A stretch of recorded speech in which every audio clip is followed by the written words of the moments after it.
എല്ലാവർക്കും നമസ്കാരം. കർക്കിടക മാസം 5-ാം തീയതിക്ക് ശേഷം ഒരു പ്രത്യേക രാജയോഗം രൂപപ്പെടാൻ പോകുന്നു. വ്യാഴം, ശനി എന്നീ ഗ്രഹങ്ങളുടെ സ്ഥാനമാറ്റമാണ് ഈ യോഗത്തിന് കാരണം. അനിഴം, ചോതി, തിരുവോണം, പുണർദം, ഉത്രം എന്നീ 5 നക്ഷത്രക്കാർക്ക് ഇത് വളരെ അനുകൂലമായ സമയമാണ്. ഇവർക്ക് വലിയ ഭാഗ്യങ്ങൾ കൈവരും. ഇത് സാമ്പത്തികമായും ആരോഗ്യപരമായും വളരെ മികച്ച ഒരു സമയമായിരിക്കും ഈ നാളുകാർക്ക്. ഈ 5 നക്ഷത്രക്കാരുടെ ജീവിതത്തിൽ കാര്യമായ മാറ്റങ്ങൾ വരികയും ഇവരുടെ തൊഴിൽ മേഖലയിലും വ്യക്തി ജീവിതത്തിലും ഉന്നതി ഉണ്ടാകുകയും ചെയ്യും. ഈ സമയം ഇവരുടെ ജീവിതത്തിലെ ഏറ്റവും നല്ല കാലഘട്ടമായി മാറും.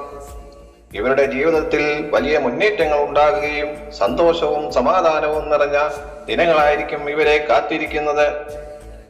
നിലവിലുള്ള ജോലിയിൽ അംഗീകാരം ലഭിക്കുകയും ആരോഗ്യം മെച്ചപ്പെടുകയും സാമ്പത്തികമായി വലിയ പുരോഗതി നേടുകയും ചെയ്യും. എല്ലാവരും ഭഗവാൻ ശ്രീരാമന്റെ നാമം കമന്റ് ചെയ്യാൻ മറക്കരുത്.